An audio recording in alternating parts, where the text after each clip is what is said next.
People often mistake control for creation. They tighten their will, thinking intensity will bend reality into shape. Yet, the quantum field doesn't obey pressure. It mirrors coherence. The more one pushes, the more distortion arises. This hidden paradox governs nearly every human attempt at change. Effort multiplies resistance. Real alignment begins not through dominance, but through recognition. The moment awareness stops wrestling with what is and begins listening to the silent intelligence that already organizes the whole. The universe does not speak in commands or demands.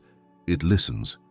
Every vibration, every subtle pulse of awareness is met with an exact reflection. David Bohm once described reality not as a collection of separate things, but as an unbroken wholeness in flowing movement. That is the field, not a void, not an abstract theory, but a living continuum of intelligence responding to the tone of consciousness that perceives it. What most people call the external world is only the surface tension of a deeper wave. When you look closely enough, matter dissolves into pattern, pattern into probability, and probability into awareness itself.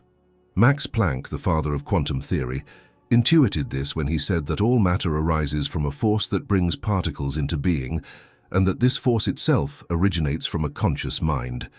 He wasn't speaking of a personal deity or mystical metaphor. He was pointing toward the same field Bohm would later describe, a unified dimension where energy and thought are two faces of one mirror. When you understand this, the obsession with control begins to fade. You realize the field doesn't react to what you want, but to what you are. Every thought carries a frequency, but it is coherence that defines its strength. A scattered mind transmits static. A coherent heart broadcasts clarity. When the observer's vibration is fragmented by fear, urgency, or attachment, the field cannot return a stable reflection because it can only echo what it receives. Thus, the struggle to force reality becomes self-perpetuating. The more effort exerted, the more incoherence generated, and the more distortion reflected back. Imagine standing before a perfectly still lake. If you throw stones of doubt, impatience, or resistance into it, the surface shatters into ripples. You can no longer see your reflection clearly. The field operates in the same way. It is not punishing, it is precise. It mirrors without preference or judgment. The turbulence we perceive as obstacles is often the feedback of our own inner agitation being returned to us in visible form. The moment one begins to sense this, something subtle shifts. The impulse to fix, to force, to manipulate outcomes gives way to a quieter curiosity. What if reality is already listening perfectly? This question dissolves the illusion of separation between observer and observed. The field does not stand outside you. It moves through you, as you. You are not a fragment sending commands into space. You are the vibration the field is already expressing. In practical terms, this realization transforms the way you approach intention. Instead of projecting desire outward like an order, you begin to cultivate resonance inwardly. You ask not, how can I make this happen? But what frequency would I need to embody for this to appear naturally? The work ceases to be about effort and becomes about coherence, the alignment of thought, emotion, and subtle energy into a single, undivided tone. This is where the teachings of both physics and spirituality converge. Quantum theory demonstrates that particles exist in potential states until observed. Spiritual traditions have long said that creation responds to the state of being, not the command of will. The common thread is awareness, pure observation as the organizing principle. In this way, the field acts as an immaculate mirror. It cannot distort, only return. What appears as change in the external world is actually a reorganization of reflection within consciousness itself. When you experience moments of genuine stillness, the field reveals its true nature.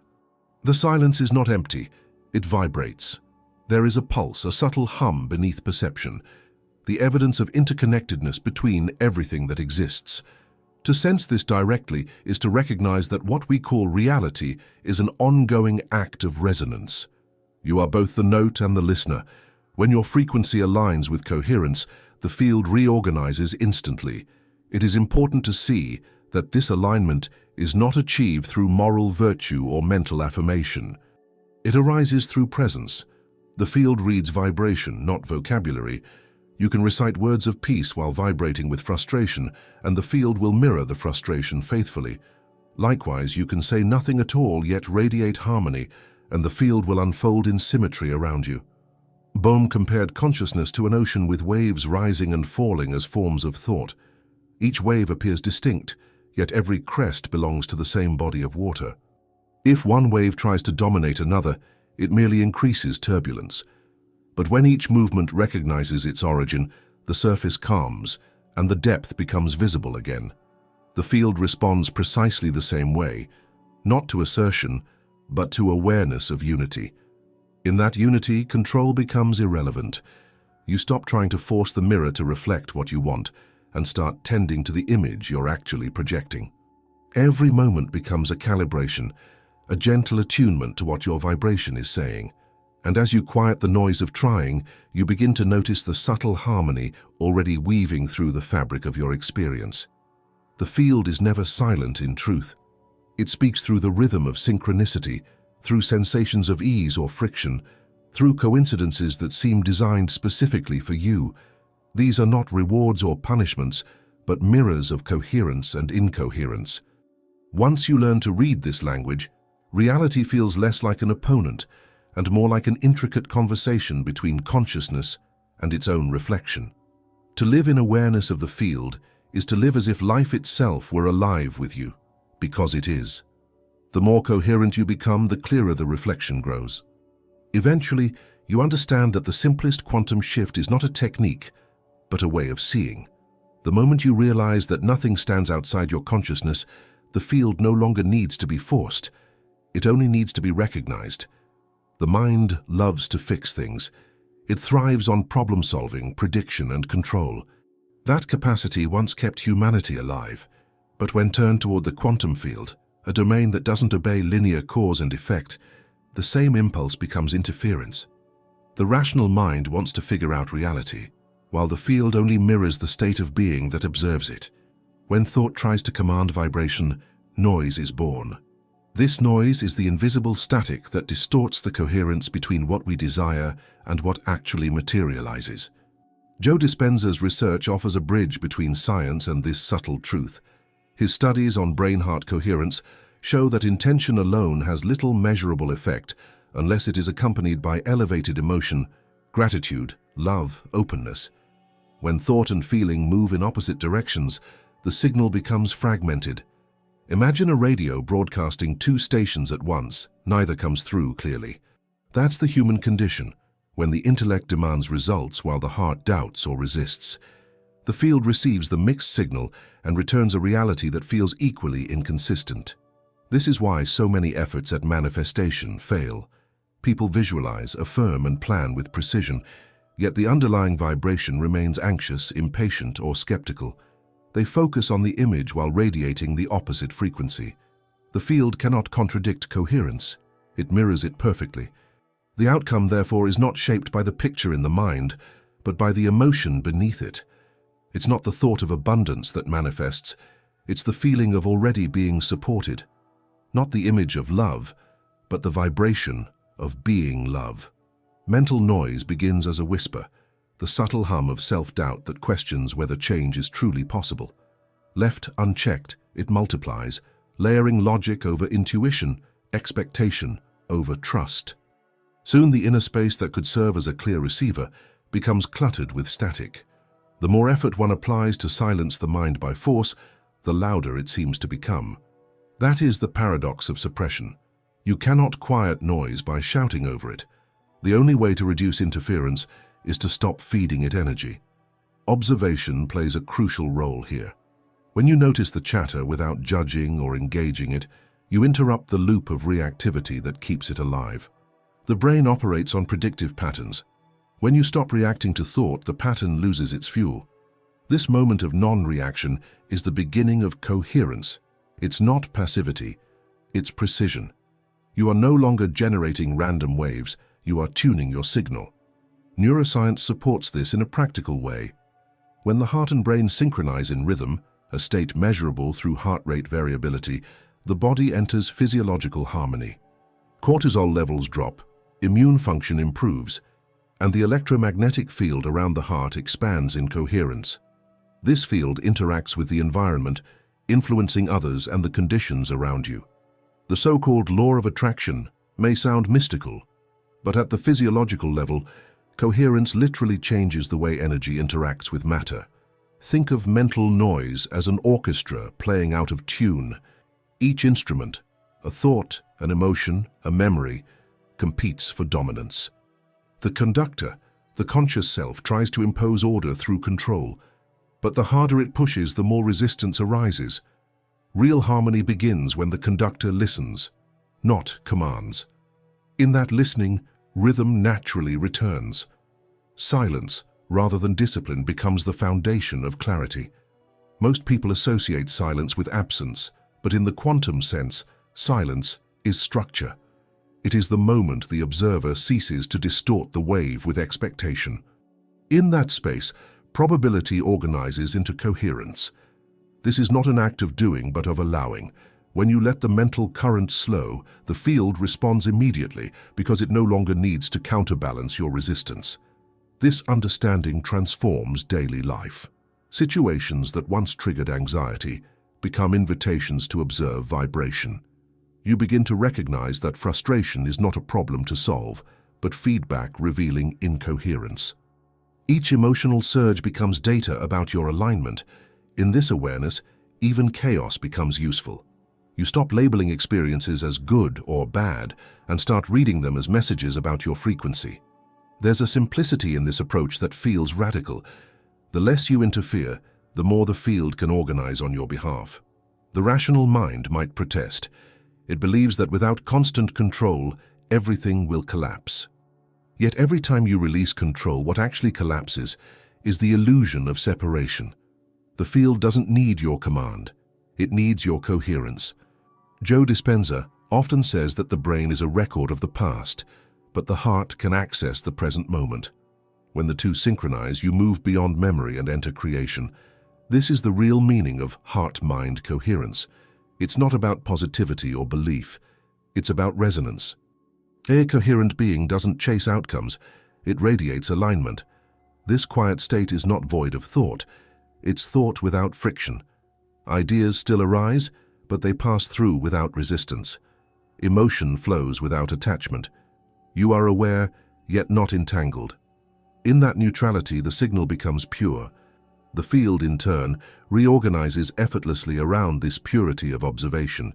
When mental noise dissolves, manifestation becomes less about attracting and more about revealing.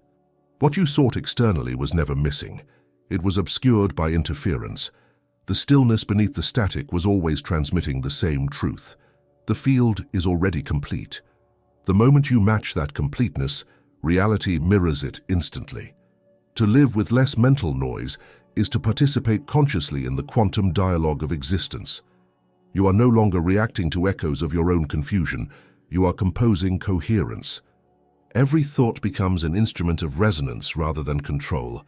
And in that subtle shift, the world stops being something to fix and becomes something to listen to. Power has long been misunderstood.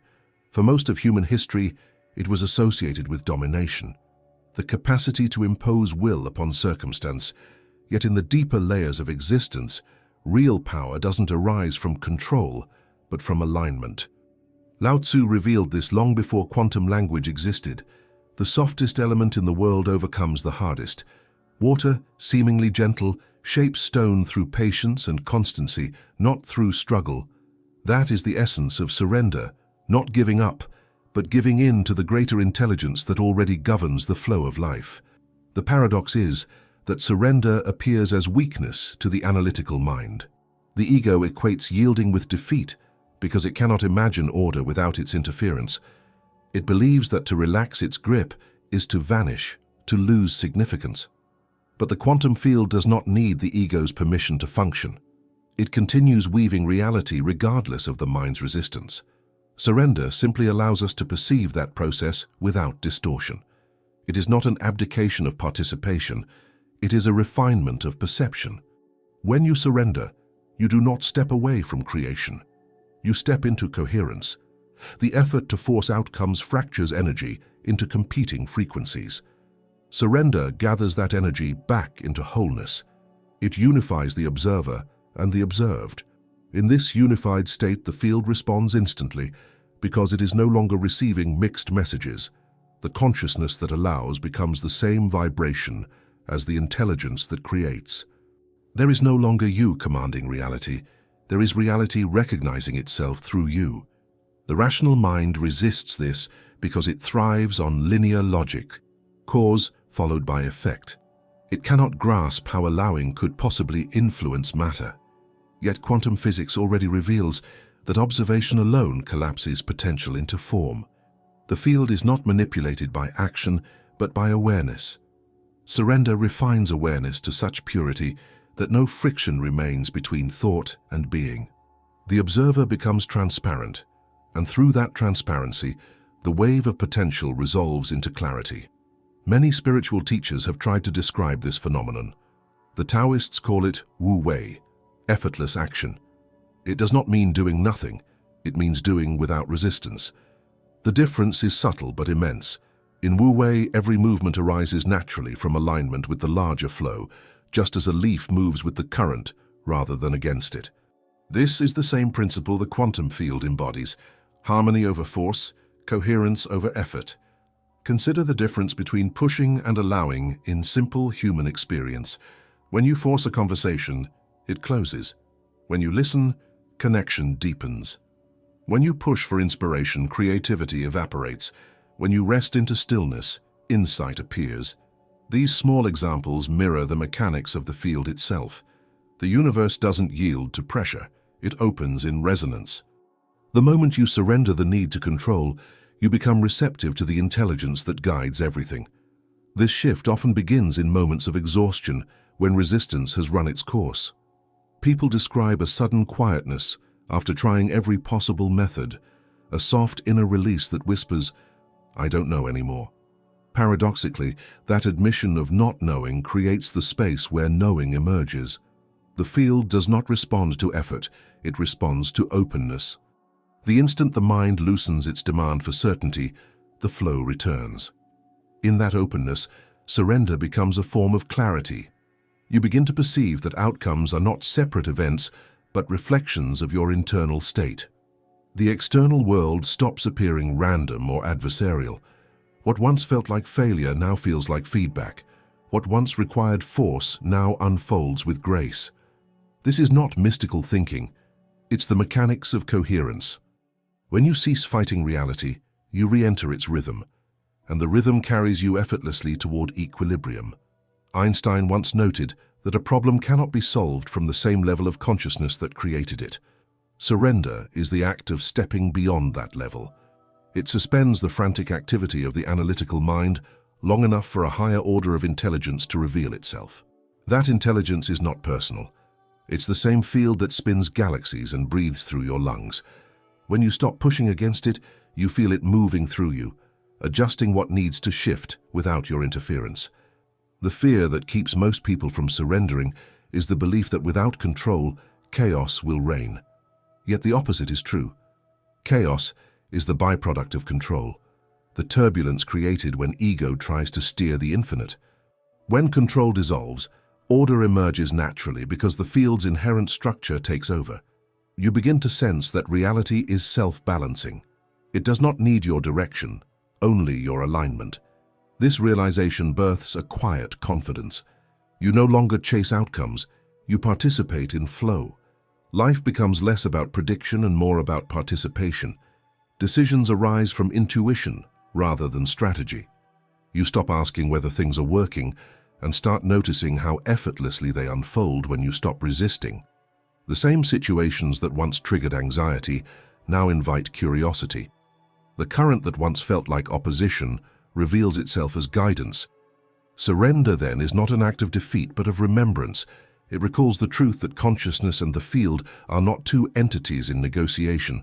They are one continuum expressing through infinite forms. When you let go of the need to control, you rediscover your natural role within that continuum, not as commander, but as collaborator. Eventually, surrender becomes second nature. You stop trying to enter flow because you realize you never left it. The water was always carrying you. It was only the illusion of control that made you believe you were swimming upstream. The power you once sought through effort reveals itself as the quiet current beneath everything, unbroken, precise, alive. To surrender is to recognize that current and to trust it completely. In that trust, creation ceases to be a struggle and becomes an unfolding. The most powerful act is not to force the field, but to become transparent enough for the field to move through you unhindered. A stillness exists beneath every impulse, a quiet awareness that precedes the birth of thought. Most overlook it, rushing to interpret, define, or control what appears. Yet this silent instant holds the secret structure of creation itself. Before action or intention, before emotion or reaction, there is a gaze, pure, unfiltered, awake. In that gaze, the quantum field listens. It does not require effort to respond. It only mirrors the quality of the attention it receives. Observation is not passive. It is the most precise form of participation. To observe purely is to stand at the threshold where potential becomes form. Physics calls it the collapse of the wave function. Mystics call it presence. Both point to the same phenomenon, awareness shaping matter. The clarity of the observer determines the clarity of the world reflected back. Bias clouds that clarity. The moment consciousness projects desire or fear into its seeing, the field adjusts accordingly, reflecting distortion instead of coherence. Every unexamined reaction adds turbulence to the field. The wish to control, the habit of labeling, the reflex of judgment, these are subtle forces that bend the mirror. They make reality appear fragmented. Yet the fragmentation is never in the field itself. It exists in perception. The moment awareness releases its grip on evaluation, the mirror clears. What was chaotic begins to reorganize with quiet precision. The universe does not need to be corrected, only perceived without interference. The classic double-slit experiment exposed this truth in the language of science. Light behaved as both wave and particle until measured. The mere act of observation determined its behavior. That experiment was never just about photons, it was about consciousness interacting with possibility. Every human life is a version of that test. Perception decides form. Each moment we see through the lens of fear, we collapse reality into separation. Each moment we see through stillness, we allow coherence to emerge. To observe purely demands courage, not the strength to act, but the humility to stay open. The mind resists openness because it cannot calculate it. It wants definitions, proof, sequence. Yet pure observation exists beyond sequence. It is simultaneous with creation itself. There is no gap between the look and the manifestation. The clearer the observation, the faster the field aligns. Reality becomes fluid again, freed from the rigidity of mental labels. David Bohm called this underlying fluidity the implicate order, a dimension where everything is enfolded within everything else. He saw consciousness and matter as expressions of a single movement, continuously unfolding into visibility. To perceive without judgment is to touch that movement directly. You are no longer watching the surface of reality. You are inside its current, sensing its rhythm from within. That is the gateway to spontaneous reorganization. This awareness transforms how you respond to life. Instead of chasing solutions, you begin to see with more accuracy. A challenge stops being an obstacle and becomes feedback from the field. Information about the vibration you are transmitting. Observation replaces reaction. You feel tension in the body and recognize it as data, not failure. You witness emotion rise and fall without forcing resolution. In that patience, coherence returns. The field adjusts because you have stopped interrupting it. Krishnamurti once remarked that true intelligence awakens in observation without evaluation. Such observation doesn't belong to the mind. It arises from the whole of being. In this space, perception becomes panoramic. You notice connections that logic could never assemble. The field speaks in symmetry, through coincidences, timing, and the subtleties of sensation. What seems miraculous is only reality reorganizing around your undistorted awareness. There is an unmistakable peace in this state, The usual urgency to decide, to act, to assert, vanishes. Action, when it comes, arises naturally, guided by coherence rather than effort. Words emerge with accuracy, movements with grace. Life seems to think through you. The boundaries between self and field blur, revealing that creation is not a process you initiate, but a rhythm you align with. Observation of this purity cannot be faked. You cannot pretend stillness. The field registers vibration, not performance. It recognizes authenticity instantly. A single second of genuine awareness carries more creative power than hours of forced concentration. That is why true transformation feels effortless once alignment is reached. The field needs no persuasion to mirror what is already whole. The discipline is not in striving for purity, but in noticing when you've left it. Each return to awareness polishes the mirror. Each moment of presence strengthens coherence. Gradually, you realize that the world reorganizes in direct proportion to your willingness to see it without distortion. You become less a thinker directing outcomes and more a witness through which harmony reveals itself. Pure observation is not the end of movement, but its origin. It is the point from which all manifestation unfolds and to which all form returns. To live from that point is to experience creation as a conversation rather than a conquest. Reality stops being something to manage and becomes something to meet. The field, in turn, responds with precision, reorganizing not to satisfy your mind, but to reflect your state of being. The quiet gaze that watches without grasping is the true engine of transformation. It collapses probability into harmony, not by force, but by resonance. Every instant spent in that awareness is an act of creation so refined it leaves no trace of effort. The world reorganizes itself because you have remembered how to see. Reality listens to tone, not volume. The quantum field, intricate and sensitive, doesn't bend under intensity. It synchronizes with harmony. Every human being broadcasts a signal, a resonance made of thought, emotion, and intention. The quality of that signal determines how the field responds. Force fractures that frequency, but coherence amplifies it. The power most people chase through effort already exists within them as alignment. Coherence is the language of creation. It emerges when the mind stops arguing with the heart, when thought and emotion begin to move in rhythm rather than opposition. The field doesn't interpret words or desires, it mirrors energetic unity. If your intellect visualizes abundance while your heart contracts in fear, the vibration becomes split, and the reflection you receive feels equally divided. But when feeling and thought breathe the same rhythm, reality reshapes itself around that coherence with mathematical precision. This principle is not philosophical, it's measurable. Heart rate variability studies show that when people sustain gratitude or compassion, the heart's electromagnetic field becomes more organized. That coherence affects brain waves, nervous system balance, and even the energy of those nearby. Joe Dispenza and other researchers have demonstrated that the field surrounding the body expands in both strength and symmetry when the inner state is coherent. The universe, as if recognizing its own harmony, adjusts accordingly. Think of it as resonance between two instruments. When one guitar string vibrates at a certain frequency, another nearby string of the same tone begins to hum without being touched. Coherence operates the same way. The more consistent your inner vibration, the more effortlessly the external world begins to resonate with it. Force, on the other hand, is dissonance, an uneven signal that demands instead of invites. The field can only reflect what it receives. It cannot harmonize with contradiction. Coherence requires honesty more than effort.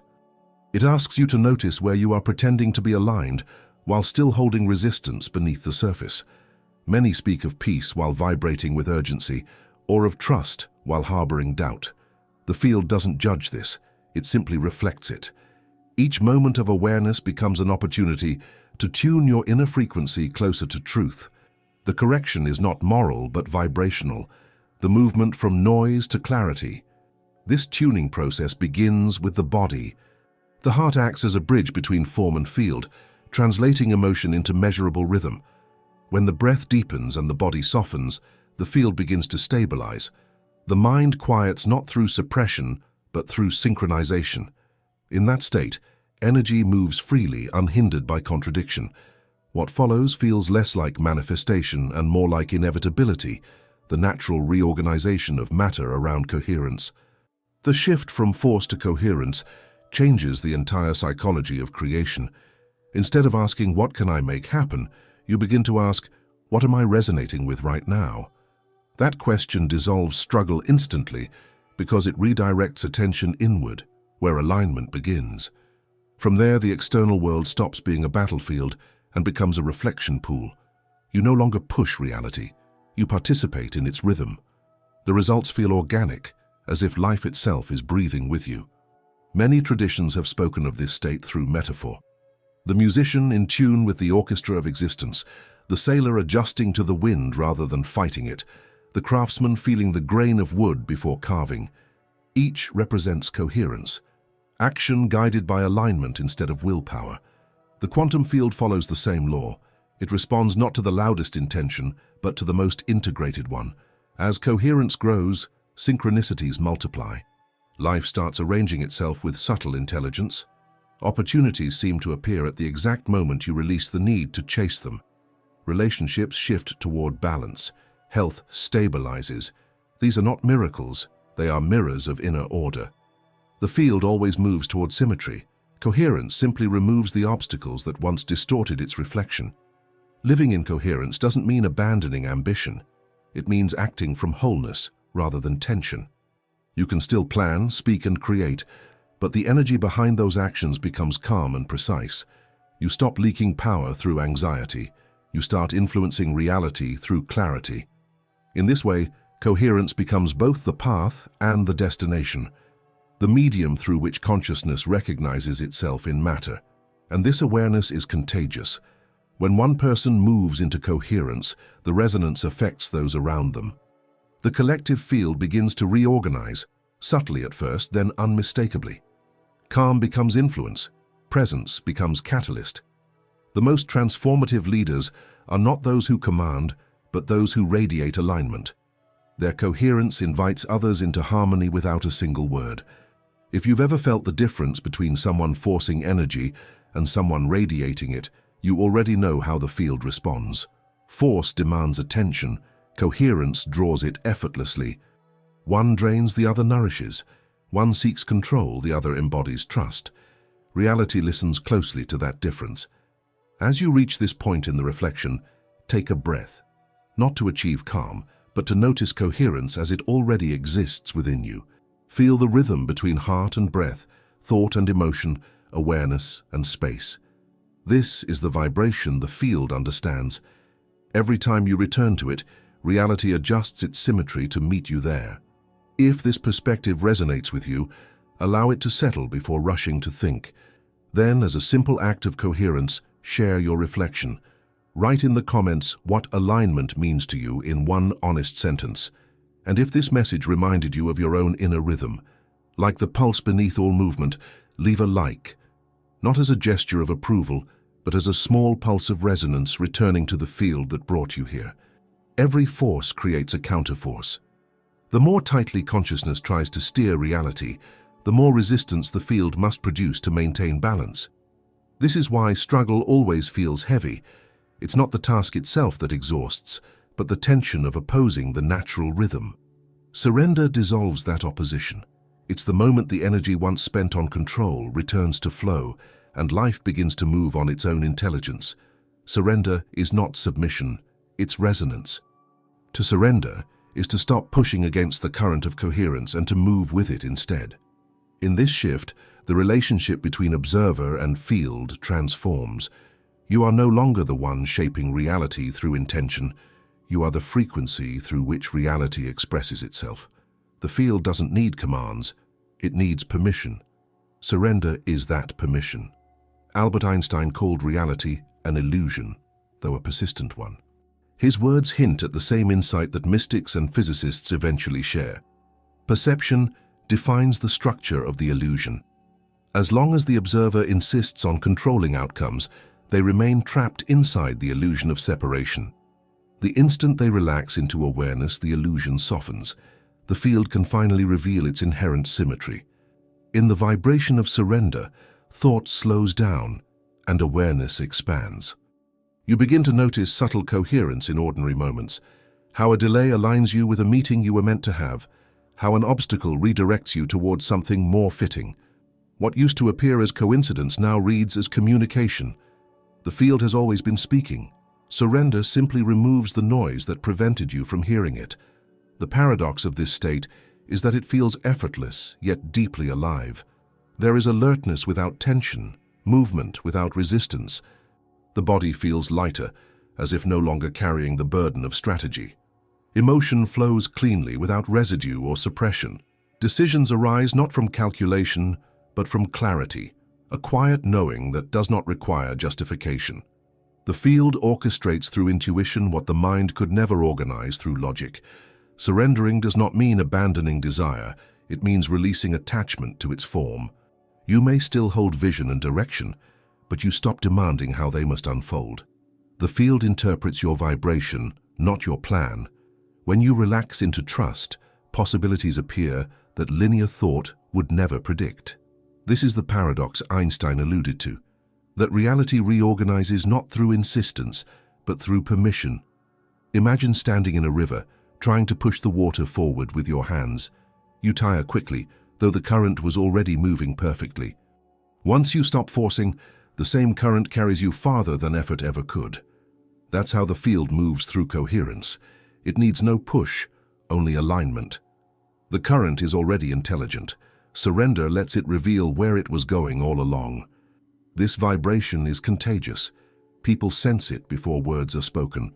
A surrendered presence calms the nervous systems of others. It invites trust.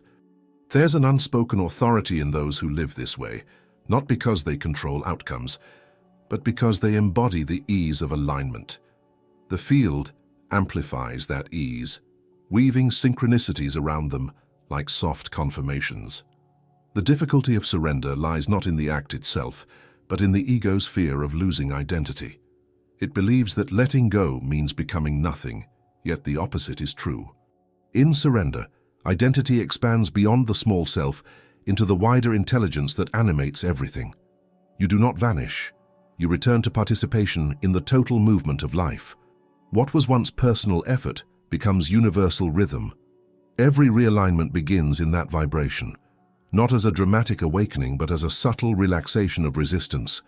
The field does not need to be convinced or controlled. It only waits for coherence.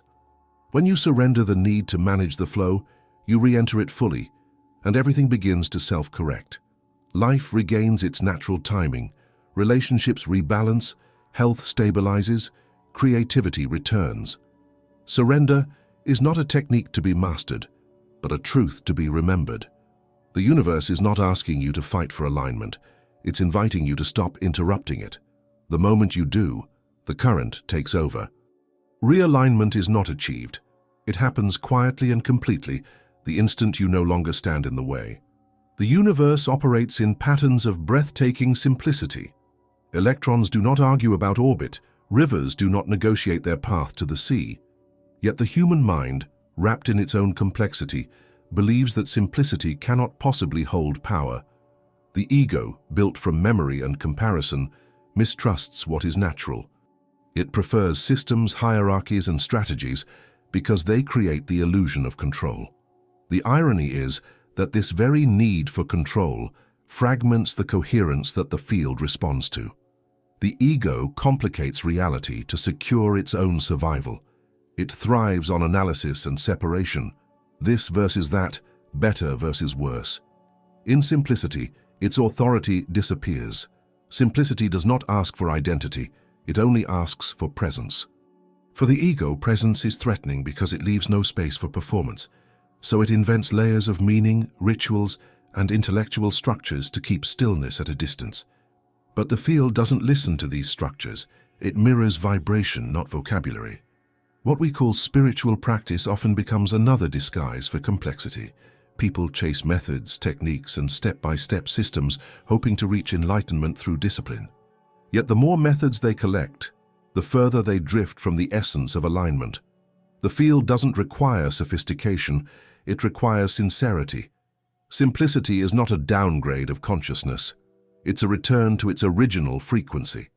Imagine tuning a musical instrument. When perfectly aligned, one clear tone fills the space.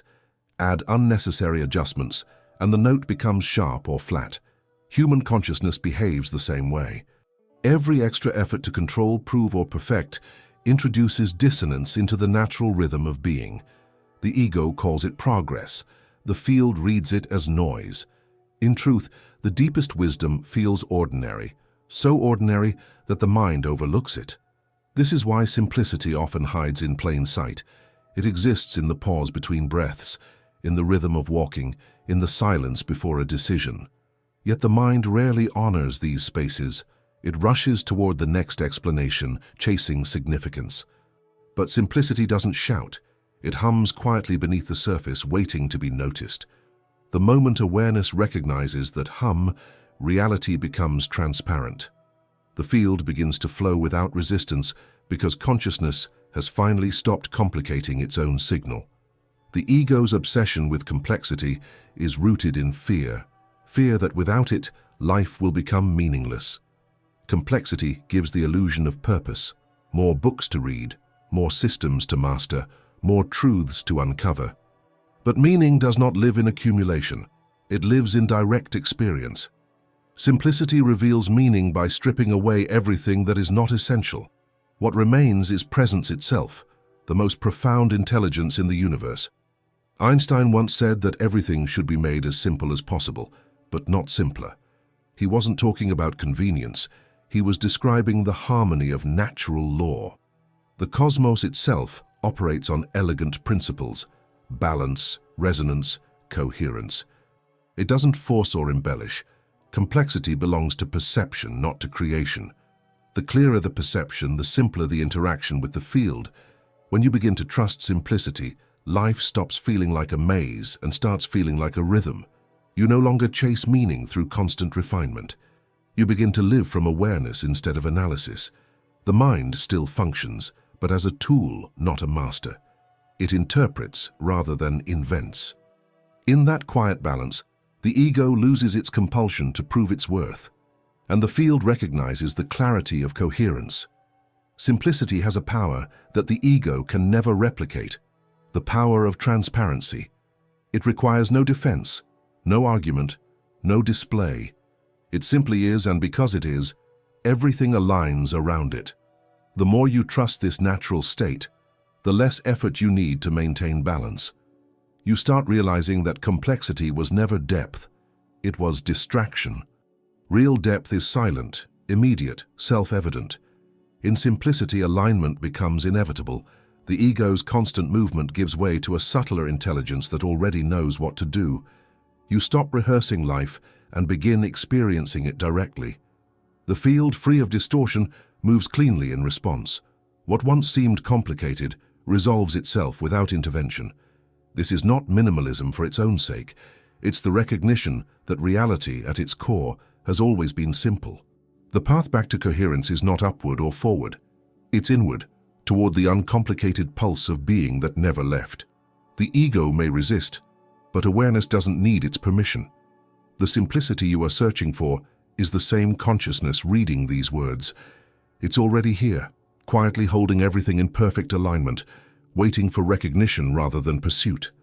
Stillness is not the absence of movement. It is movement at its most refined state. Beneath the rush of thoughts and the pulse of emotion, there exists a depth that never trembles. This depth is not achieved through withdrawal from the world, but through a shift in perception, from noise to presence. True stillness is not silence as most imagine it. It is awareness unoccupied by effort, alive yet untouched by turbulence. It is the original interface between consciousness and the quantum field. In stillness, the mind's habitual activity slows enough for coherence to surface. Thought loses its compulsive momentum and begins to serve awareness rather than dominate it. Krishnamurti once said that transformation occurs in observation without choice. That is the essence of stillness, an alert quiet in which reality can finally reveal itself without interference. You are no longer thinking about life, You are directly participating in it through pure perception. The power of stillness lies in its precision. Force scatters energy outward, stillness gathers it inward. The field responds instantly to this gathering because coherence increases as movement lessens. The quieter the vibration, the more information it carries. That's why profound insight often arrives not through thinking, but through pausing. In the gap between two thoughts, awareness expands and the field realigns itself around that expansion. This understanding dissolves the old misconception that progress requires constant doing. The culture of perpetual activity has trained the nervous system to equate motion with purpose. Yet, the quantum field organizes through resonance, not through productivity. The more still you become internally, the faster external circumstances begin to reorder themselves. Stillness acts like gravity, invisible, silent, yet powerful enough to draw form toward balance. To practice stillness is not to suppress the mind, but to become more intimate with it. You watch thoughts rise and fade like waves that never disturb the ocean's depth. Each observation without reaction strengthens coherence. Over time, the background of awareness, which once seemed distant, becomes the primary experience. The noise doesn't disappear because you've fought it. It fades because you've stopped feeding it. This is what many traditions describe as entering the center. The center is not a place, it is a frequency. It's the point where the opposites of doing and being, inner and outer, collapse into one flow. In this state, the field becomes exquisitely responsive. Events, encounters, and insights begin to align with uncanny precision. The coordination feels orchestrated, yet effortless. You realize that stillness is not detachment from life, but deeper participation in it. Science provides a quiet confirmation of this principle. When the body enters states of deep coherence, as seen in meditation or sustained gratitude, brain waves shift from beta into alpha and theta. These slower rhythms synchronize the hemispheres of the brain, allowing information to flow freely. The heart's electromagnetic field becomes symmetrical, creating a stable resonance that interacts more clearly with the environment. The biological expression of stillness mirrors the same harmony the quantum field responds to. There is a certain honesty required to rest in stillness. It exposes what movement usually conceals: impatience, discomfort, unprocessed emotion. That exposure is not a flaw in the process, it is the purification of the signal. Stillness brings hidden vibrations into awareness, allowing them to dissolve through observation rather than suppression. Each release sharpens coherence, refining the vibration with which the field communicates. In stillness, you stop seeking connection because you realize connection was never lost. Every atom, every heartbeat, every sound arises within the same awareness that perceives it. The illusion of distance fades, and the ordinary world begins to shimmer with the subtle recognition of unity. It's not mystical, it's mechanical in the most elegant sense. The field reflects your state, and your state reflects the field. In this symmetry, transformation becomes a natural law. Living with stillness as a spiritual technology doesn't mean abandoning the world or denying emotion. It means carrying an unshakable center into every experience. You walk, speak, create, and even struggle, but the core remains unmoved. Decisions arise without anxiety, relationships unfold without control, and creativity becomes an act of listening rather than striving. Stillness is the ultimate conductor of coherence. It turns attention into gravity, awareness into resonance, and presence into creation. It is not something to practice occasionally, but to recognize as your most natural state, the one that existed before thought began and will remain when all stories end. The field knows this state well because it was born from it. Every time you return to stillness, you are returning home to the very frequency that sustains existence itself. The field never needed to be forced, only recognized. Every act of control was a way of forgetting that creation already moves through you. Realignment begins the moment resistance ends, when awareness no longer wrestles with outcomes, but listens to the quiet intelligence organizing everything. The simplest quantum shift is not an effort, it's a remembrance. Harmony returns as soon as you stop insisting. The force you thought you needed was only noise. Coherence was always the signal. If you reach this point, write "I choose coherence" in the comments to let me know you arrived here fully present. And if this message resonated with you, subscribe and stay close. There is more to explore, more layers of awareness waiting to unfold through stillness.